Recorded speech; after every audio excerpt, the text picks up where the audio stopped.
Yes. Kuma dama turagira mathira maingi. Turekorera.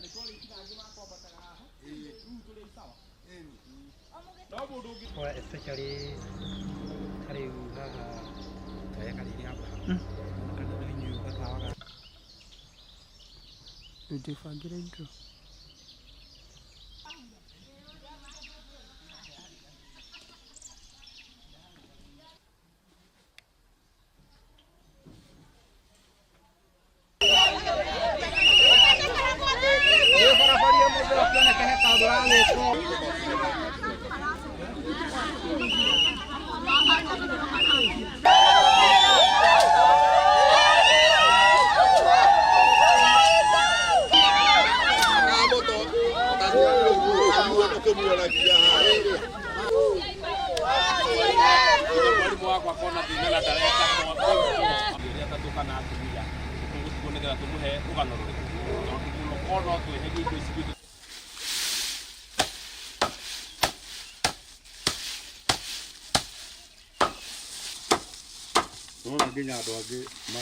Mena masini cia Niguo cirahura. Kati uthira kire. Kaka huthagira generator no ri. Na thitima ni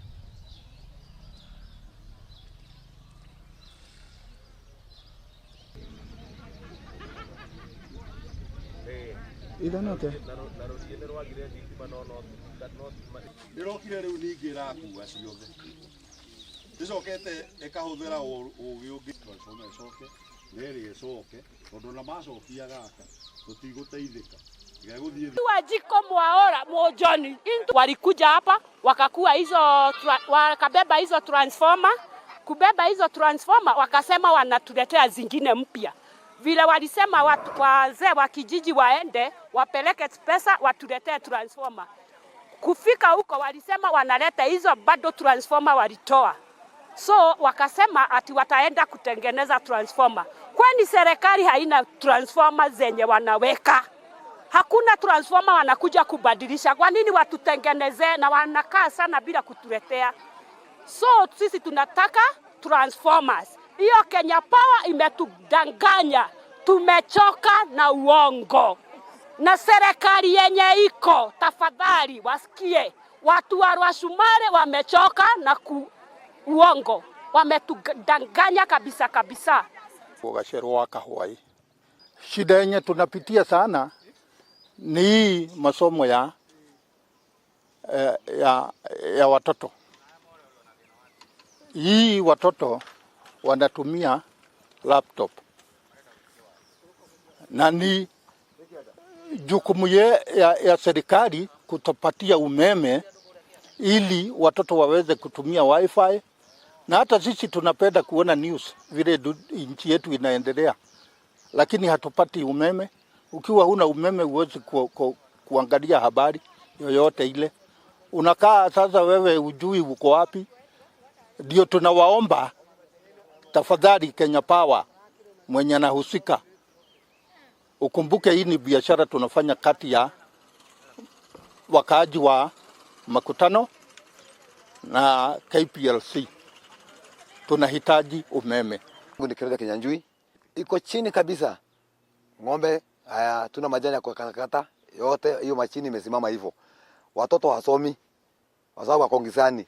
Kwa hivyo watoto wanatuambia tuende tukalale saa moja maana wako gizani. Hata kukua tunakula shida. Unaweza kuweka kando tutaona baka wapi? Tuko na shida mingi sana. Labda Samuel Bogu Ndego tuko na miezi 6 kama tuko kwa giza. Tuko na shida sana wakati wa mvua, hata watoto hawafanyi homework mzuri. Na tumeenda baka kwa Kenya Power, hakuna kitu tunaambiwa. Mara ya mwisho walikuja wakang'oa hii transformer ambayo unaona hapa na ingine iko pale ndani. Sasa tumelilia wao, tukawalilia hakuna kitu, hakuna majibu tumepata. Sasa sisi tumefika mwisho, tunataka serikali iingilie. Hali ya usalama sio poa.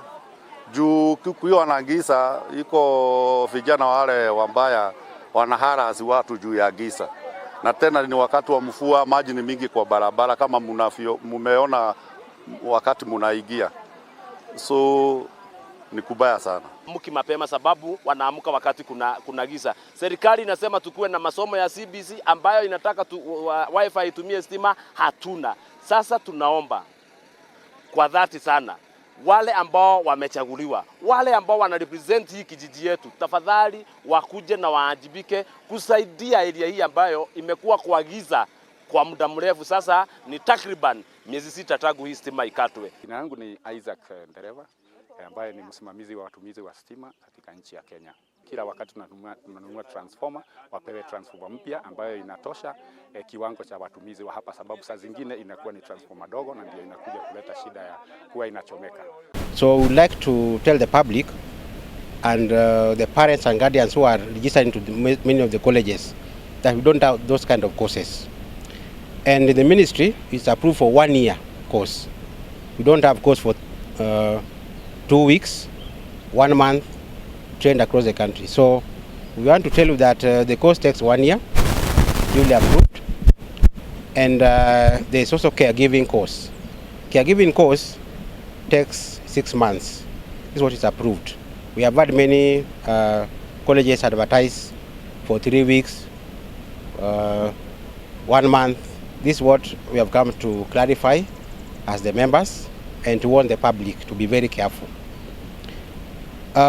Also, many members have reported to us that there are agencies, so many of them, who are taking people out of the country to Germany, to USA, and other countries outside there.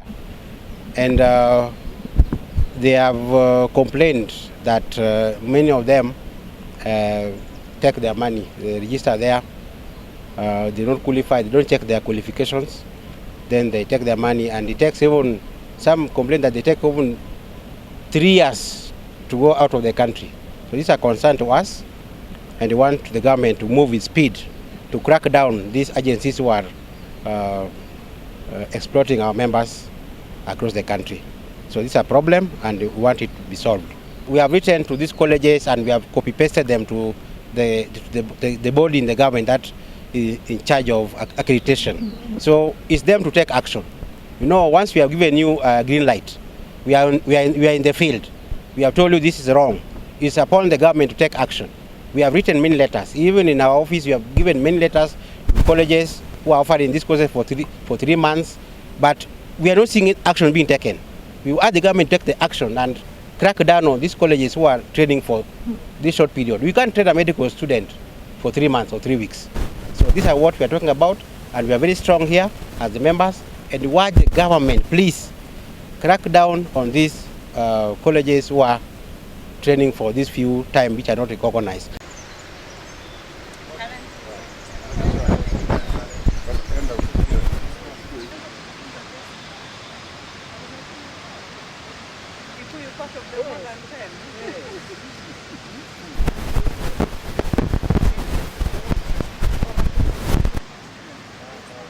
Apple is the best. Mike, listen to Mike.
So also to talk to the students who are undergoing the course for less than 1 year, or those who are willing to join this noble course. It is a good course. It has been there for a long time. It is a course that cannot be removed from the healthcare system.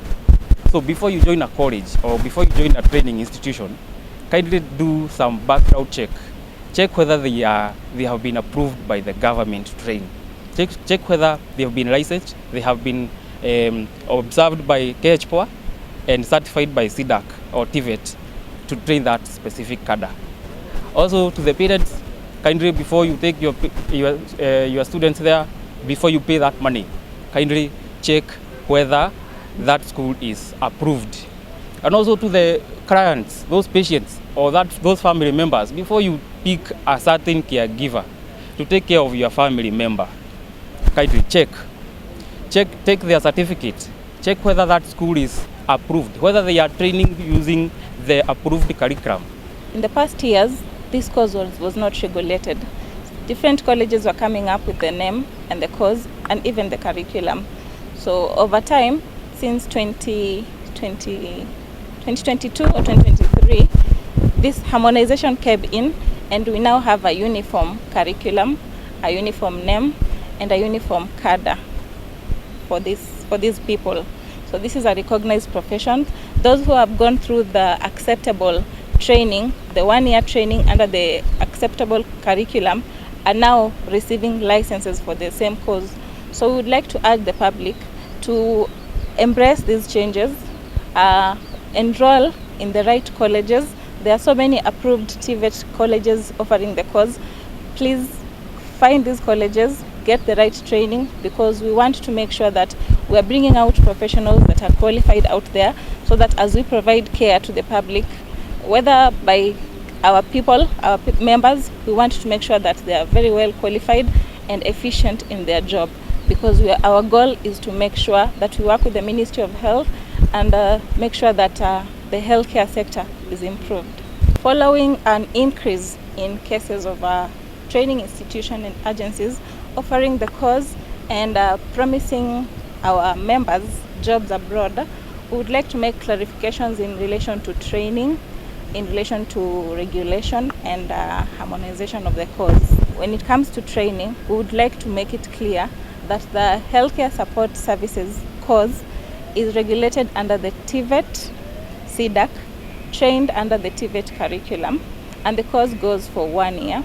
We would also have a support course we named caregiver. The course goes for 6 months. Yes. Also, when it comes to regulation, we would like to clarify that the regulator of the cadre is the Kenya Health Professions Oversight Authority, and we'd also like to let the public know that this course is not a nursing course.